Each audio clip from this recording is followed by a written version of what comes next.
And I'm going to warn everyone the internet is... So, hi, everybody. We're about to start, but before I do, I just want to let you know the internet feed in my house, because I'm sort of technically on a holiday, but I'm still broadcasting here. The internet feed in my house is a bit odd, so hopefully nothing happens. But if anything happens, I'm sorry in advance. But let's start our Facebook Live for Stigma Free Society and the Surrey School District.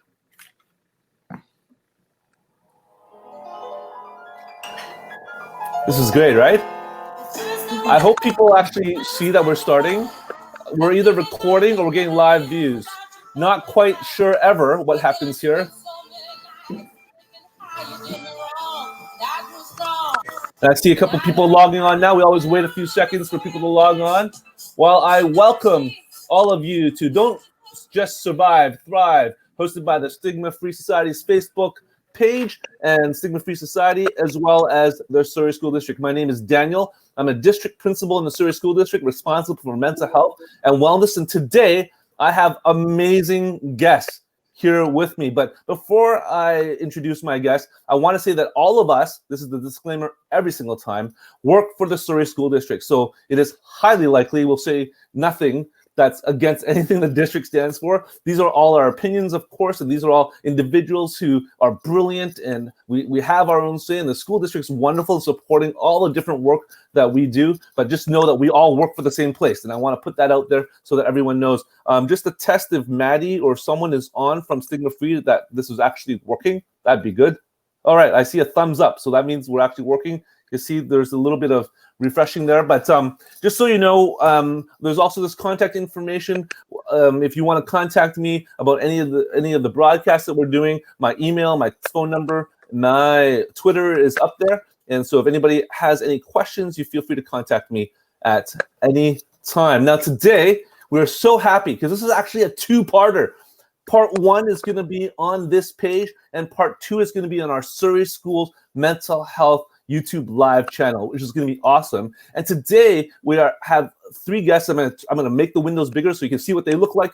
But we're going to have discuss the psychological stress the COVID-19 pandemic is putting on our kids and how it affects their behavior and what parents and teachers can do to help them cope. We'll also be touching on helping parents relate and connect with their kids during this new normal. Now, I have with me today, let me just shrink the screen here. Stop sharing. There we go. Now we can see everybody. I have a great guest here on with us today. First of all, to my left, I have Daniella Vuksan. She is an outreach worker with the Surrey School District. Her primary role is to connect. She's also a business owner in the community, but her primary goal is to connect with parents and families, and she is also a Surrey mom. Her kids go to a local elementary school in Surrey, so she's definitely the very appropriate person to discuss the topic we have today. On the bottom, I feel like I'm at the Brady Bunch looking at those different on the bottom, to me, I have Karla Braber. She is actually the author, or one of the authors, or the author. One of the authors for the Parent Connect program that runs throughout different schools in our district, teaching parents how to connect well with their kids. She's also a district behavioral specialist and an all-around awesome human being. And I'm so glad to have her with us today to talk about this wonderful topic. Again, super appropriate. And to my bottom left, Coralee Curby. She is a school psychologist and a counselor. Her role in the school district is a registered school psychologist. And actually the three of them are actually part of a pilot that we're having running in the Cloverdale area on how to connect with families and kids and doing some early interventions, working with child youth mental health to make sure kids and families can be healthy starting at a young age. So welcome all of you to the show. Again, very happy that the Stigma Free Society is hosting our district and letting us represent the goodness that's happening in Surrey. I'm very happy to have a connection. So we're just getting right into it. But before we do, does anybody have anything to say just to, I don't know, introduce yourself or welcome? I've already introduced everybody, but do you have anything to say? If not, that's totally okay. I sort of just fly through this, as I'm technically on holiday anyways. I'm really relaxed right now. Yeah, Thanks for having us, Daniel. No problem. Coralee is actually the co-host for Surrey Mental Health and Wellness for me, with me, that we have once a month as well. All right, so we're just gonna get right into it. Today's topic is actually my wife came up with the topic. I was on the phone with Coralee, and we were on speakerphone while my wife Michelle was making dinner, and she said, "Coralee, one of the topics you folks should talk about on your monthly, weekly show," I don't know if she really watches, she doesn't actually know when they are, a monthly or a weekly show, is that kids, she's heard from a lot of parents at the school my kids go to, and she's hearing that a lot of kids' behavior, both in the classroom and at home, is changed. Something happened when the COVID began all the way till now, that their behavior, it seems that all the kids are a bit off, both in the home and at school, and even in some of their community events. Parents have been saying this, teachers, my kids' teachers. My wife is quite active in the elementary school because they don't really allow me in there, but my wife is super active in the elementary school, and the teachers have been telling them that as well. And so, you know, this is one issue that she said we have to talk about this. So that's why we're having a two-parter. This one is talking about more of the data and some of the advice. And then next week, we're going to be talking with an art therapist to give us some tips on how to work with our kids, both in school and at home. But I'm actually going to start off with Karla. I'm going to switch it up a bit. I was going to start with Coralee, but I'm going to start with Karla because you wrote Parent Connect, and you are a behavioral specialist. And I think you're the most appropriate to start off our conversation. And with the first question, what do you see as the biggest emotional or psychological struggle kids are encountering in our new normal? It's a big question. It is a big question. And I think it's, you know, it's around that whole concept of change, right? So as soon as something changes, and, you know, we see so much literature that actually chaos has a higher impact on a child's stability than just the idea of changing. But all the normals, like, you know, being polite, saying hi, opening the door, all those little things are now very different. Yeah. And although they understand that this word COVID, I don't think they're really comprehending it in a way that has an impact that they understand, at least at the younger grades. So their little world or their big world has completely changed, and their norms are completely different. And so they're afraid. Mm. Anybody else? All of you have kids as well, have gone through the system or are currently in the system. What do you folks think about this question? Daniella, Coralee, just jump right in. Danielle, were you going to say? I was just going to say, I think it's really different I look at my own two children, and, you know, they both have their differing levels of resilience going through that change. So when I think of my daughter and how she's prepared to manage change, and some of the differences even with my son and how he is with when things are different, I think with all of our kids and kids in schools too, some of them are a little more adaptable to some of the differences and the changes and the resilience levels. And others, this is a really big, impactful thing to their entire life. And it obviously is to all of us. But I think some of those pieces are some temperaments and some skills to managing change and families too. And I see that in my little world with my two kids as well, as how they're managing things differently. Yeah. Daniella, you have little kids in elementary school in Surrey? Little kids in elementary school, and I see it daily at work with clients that come in and all that sort of thing. And I think anything in life with change, as human beings, we get scared first instead of saying, okay, how can I cope with this? So pretty much I believe it's how we act is how our children are going to act, right? And this is something none of us have been through. It's a pandemic. Everybody's fearful. It's the unknown. And we're thinking we're fearful of it. And instead of that, I find that if we bring on a positive attitude about it, we show them how we're in this together, like we've heard 1,000 times, and you show them the way to approach that in that way, I think kids will grab onto that. If you see them, they're the ones with masks all over the place, and they've adapted just well in school, and they're showing us a thing that we've never seen before, and they're kind of leading the way that way, which is actually really special, right?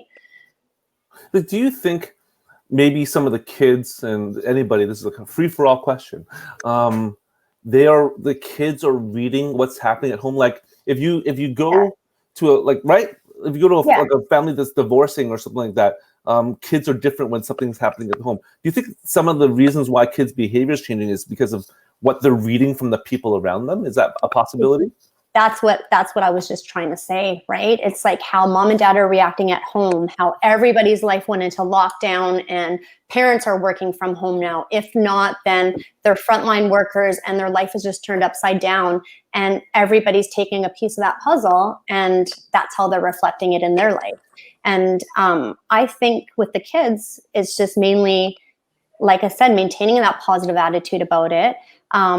This has been something that it's out of every single one of our controls, right? Like, this is nothing none of us have ever been through. So nobody knows how to react, right? So it's not like a parent that can teach your child everything. Like, this is something we don't even know how to react to.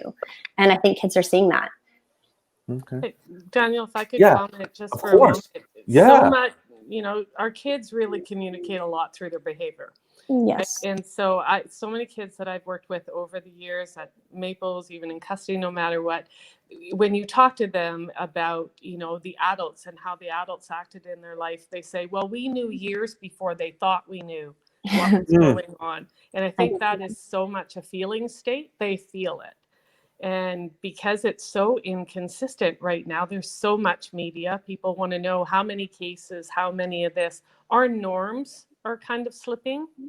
So play and the other things, because those things that can kind of keep them balanced. A lot of our kids' sports, arts, the extracurriculars, what are they doing, aren't available. So it's finding a way of replacing them. That's actually not talking always about COVID, right? Yeah. And that's hard. With a lot and of even if the kids are playing sports, it's all different. Every aspect you go to the grocery store, you go to a sport, you go to school, everything has changed for these kids, right? So nothing's the same. Well, and those routines that are so important for our kids and even ourselves, that are things that fill us up and that keep us level, and that we do to sort of help, regulate and support ourselves and our own well-being.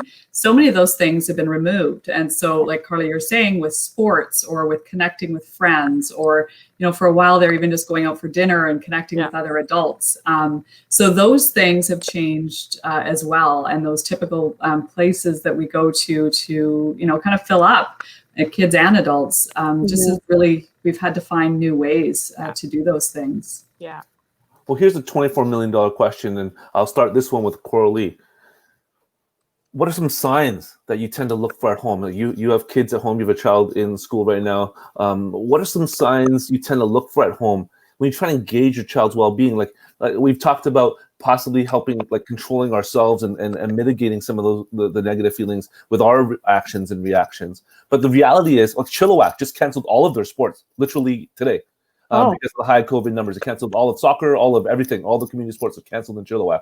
I just found that out at lunch. And maybe the time is coming for some of the more regional restrictions because of the high COVID numbers. So what are some signs that you can give advice to parents? You're all probably three of the best moms in the whole entire city of Surrey, sitting right in front of me. What are some signs you look for at home when you try and engage your child's well-being? And I'll start this with Coralee again. What are some types of conversations you have? What behavioral changes do you look for? And then after Coralee's done, please jump in, everybody. Don't ask, just go. I think you actually, the behavioral changes. So often, with one another, we're looking at those signs that you're seeing from the outside. Anything from, I found with my son, he's just a lot quieter and not connecting and trying to adapt to, things differently. He's a very physical guy. And so sports have been taken off the table. And so we've had to go for walks at night and just get moving in different ways to be able to connect. But those behaviors, and I think for each child, it's always important as a parent, mom or dad, to be watching for those. Are there changes? Is there something that you're feeling is a little different and you are attuned to those things that you need to check in on? And often it's just talking about it, even as a family, being able to connect and talk about what's hard, what feels different, and kind of validating those feelings as well. That, this is not an easy time. And what are some of the things that we can do as a family still that will allow us to move or allow us to play or allow us to connect in different ways? Yeah, add to what Coralee had to say. I was with 3 kids this morning at 3 different schools, and the theme was, I would say, parentified. They're having adult worries. They're worried about if the bills are going to get paid. They're worried about if their mom, and this has been kind of in the last 2 weeks. Are you talking about the kids are worried about this? Yeah, I'm seeing a real shift in the last 2 weeks about kids having adult worries. And so, you know, when they're at school, there's a huge anxiety. They need to get back because they're worried about mom. They're worried about dad. And so I think we also have to consider as the whole family as a dynamic. When there are stressors, the kids are trying to kind of chip in and take on. So it's really just also talking about kids, about, you know, what it is to be a kid and where the worries, you know, obviously if we're worried about food on the table, it's not like we can say, well, it's not there. But, you know, how we talk, how do you get help, and how do you let the adults help you? So just this last 2 weeks, it's been incredible how many. Wow. Yeah.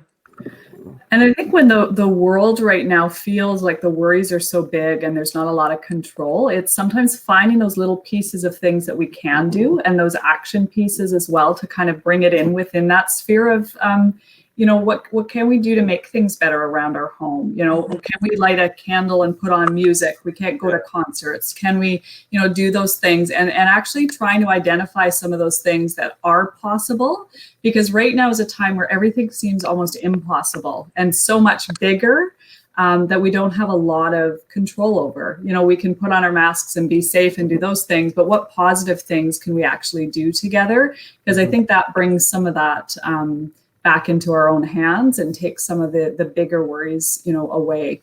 And then what I find helpful too is when you've had those positive experiences through all of this, I ask the kids to remember this, like, what made you happy about this, and why were you giggling the whole time, or why? And then I have them remember those moments, and then when they're feeling a little bit sad or things are getting to them, we try to either do something similar or remembering those moments again, and it gets them a little bit on track. And I find that helps with us, but I'm not saying it works for everybody. But it's just, we all need that little spark right now, and I think any little spark really helps. So, well, before I ask Karla the next question, Daniella, you have 2 kids at home who are involved in sports.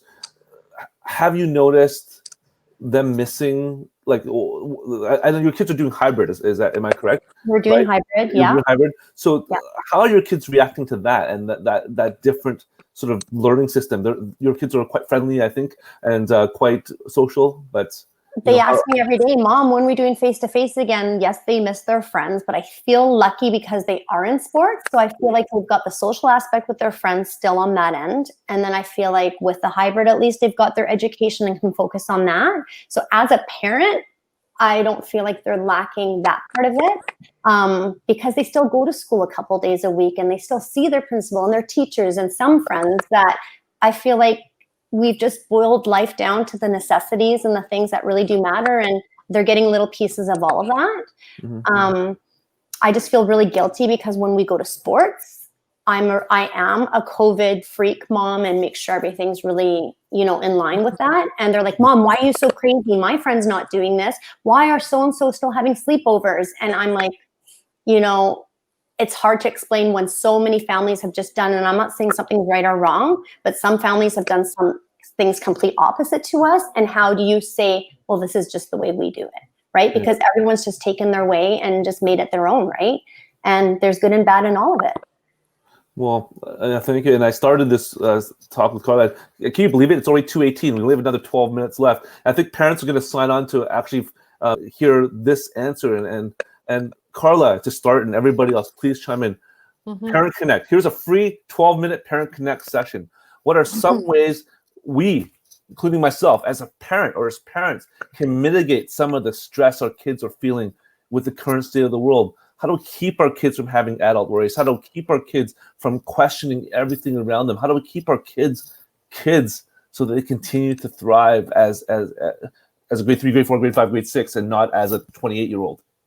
You know, it's such a great question. We're really good at making lists, you know, the list to worry about, the list of this thing we have to do, the list we have to, you know, not touch and this touch. And I encourage people to make a list of the things that are going well. right? And celebrate with the kids. What went well today? What actually happened today? And really try to grow upon that list. And if you find a little pattern, try to increase that pattern. The other thing is with kids, you know, when we talk about behavior, we talk about things like soft starts. Introduce them, you know, quickly, so that you're not just burging right into something. And I think when the kids are at school, that soft start, you know, phenomenon, you're now back in another place where you're more with kids, is more applicable to everybody. That the worksheet isn't first, but that the actual interaction, the safe adult, the person who's modeling, you know, we're in this space right now and we're okay, that we actually talk out loud more, right? But not about the things that we're worried about, but we talk out loud a lot more about the things we're doing well, because we're actually doing a lot of things pretty good. Yeah. Anybody else?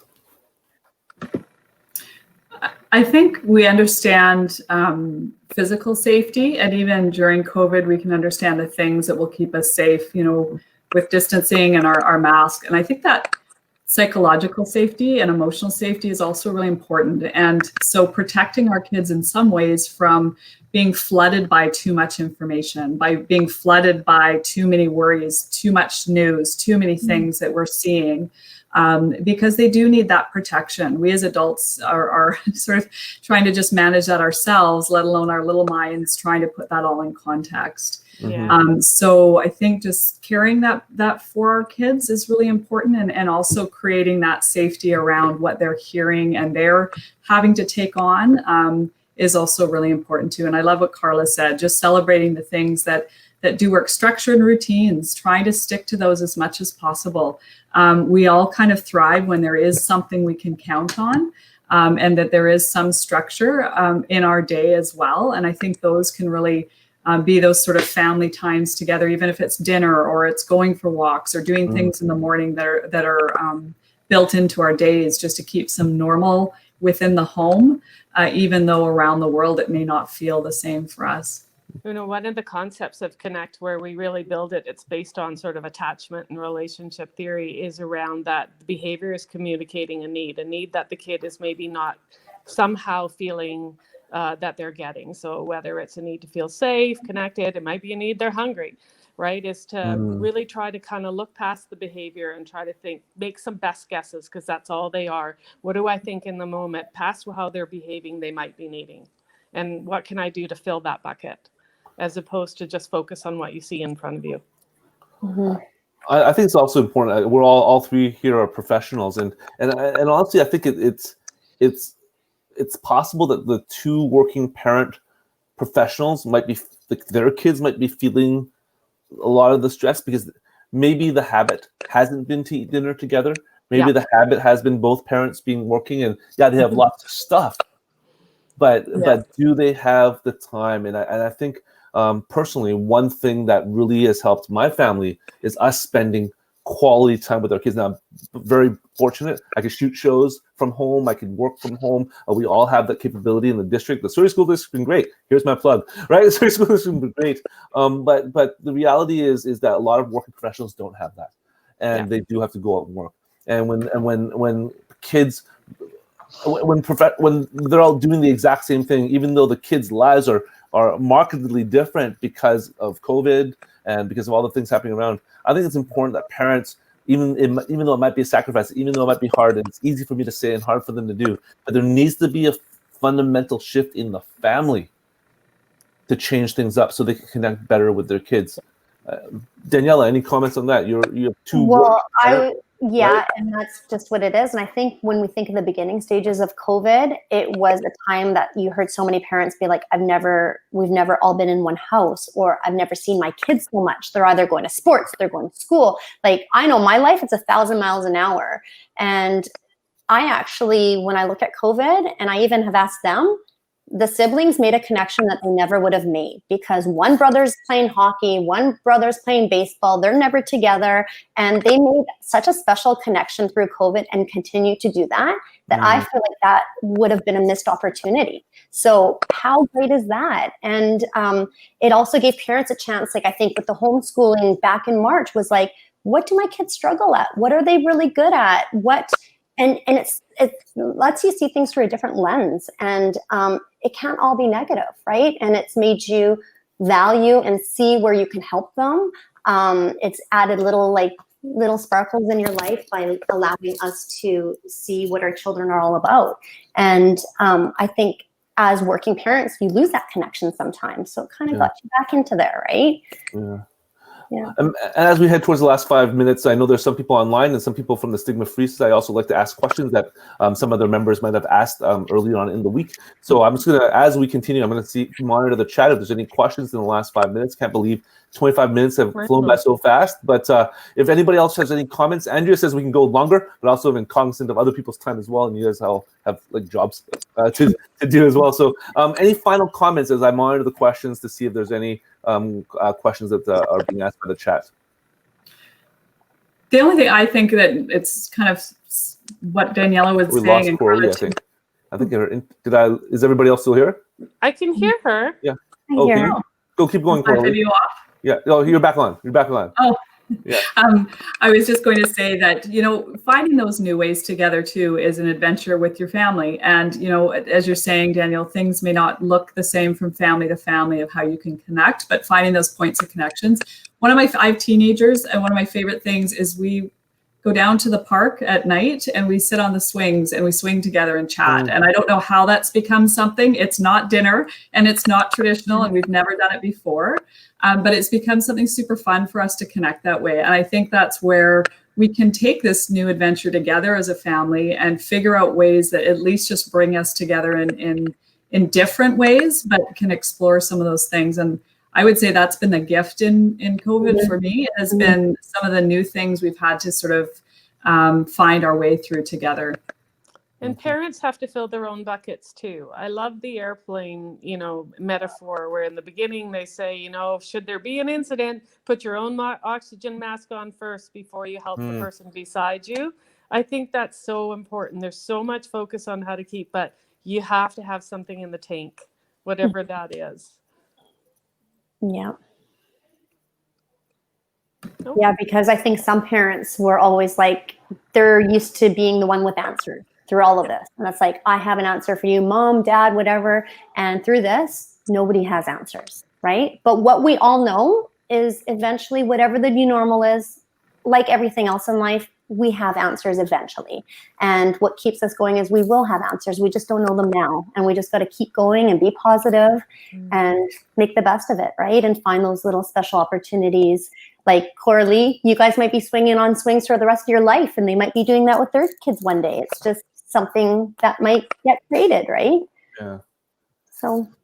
Okay. Well, Andrea also wants me to talk about the Stigma Free Society has their toolkit, and there's lots of there's the Stigma Free Society toolkit, which is available on a link to on our school district website as well.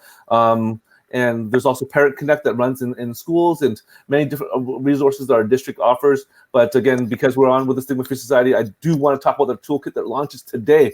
And it's something that can also help parents with some of the strategies on how to work with their kids at home and how to really find a different way to connect. And I think that's what it is. It's as I've always said, it's not changing our practice, it's changing our perspective. We are in different times. I wrote a blog about partying less. We need to party less. We got to honor our frontline workers more. We got to make sure that we spend the time with our families so that we can make sure our kids are okay. We have to let them play. We have to let them be kids. We have to let them not bring on the adult worries that we worry about.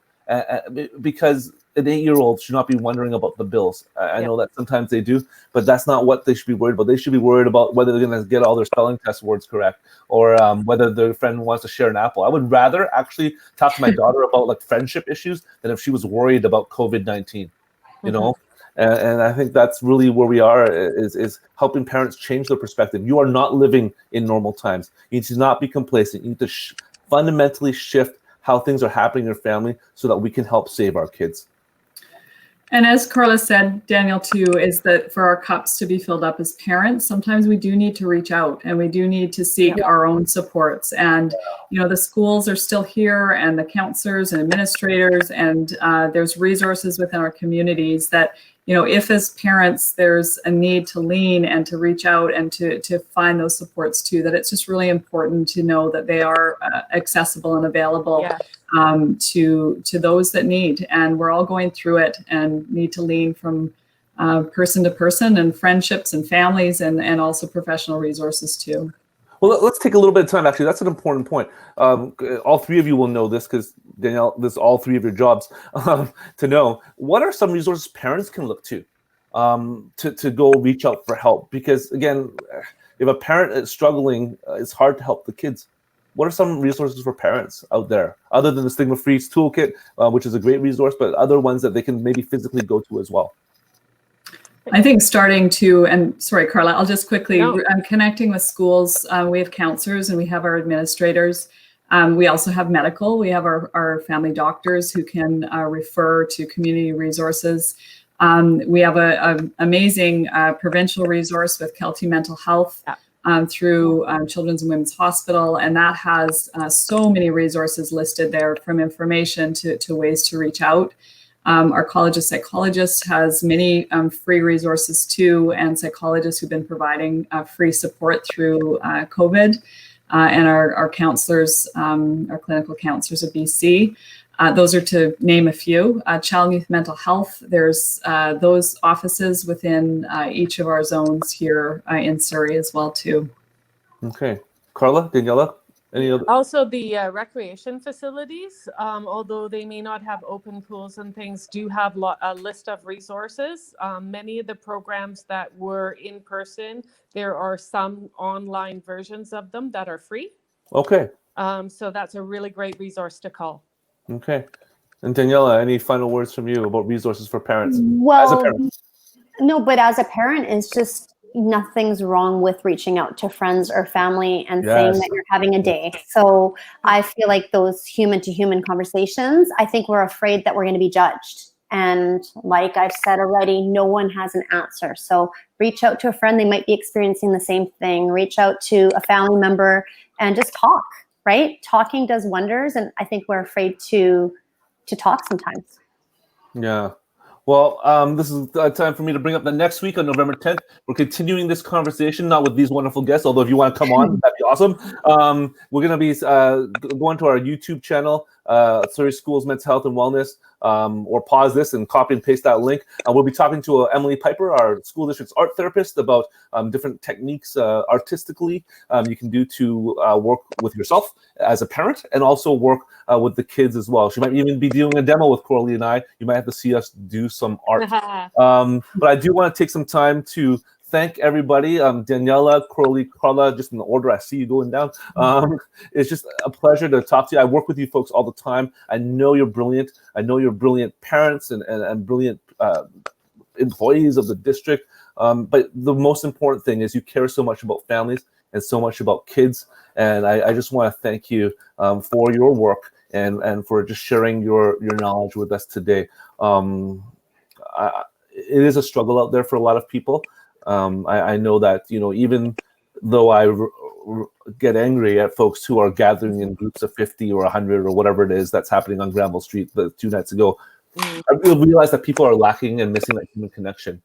Just and it's not just the adults, but the kids as well. When I see my kids and their struggle to put on a mask, even though they do, it's because they want their friends to see their faces, and they want to see each other smile, and they want to give each other hugs, and that inability to do that alone is a struggle for our kids, as it is a struggle for our adults. And I think that we really just need to support and buck up for one another so that we can get through this new normal together. And I just want to thank you all for your time. And I will just end off, as I always do, with this music here. It's important that we just don't survive, everyone, but thrive in our new world. Karla Braber, Coralee, Curby, Daniella, Vuksan, thank you so much for your time.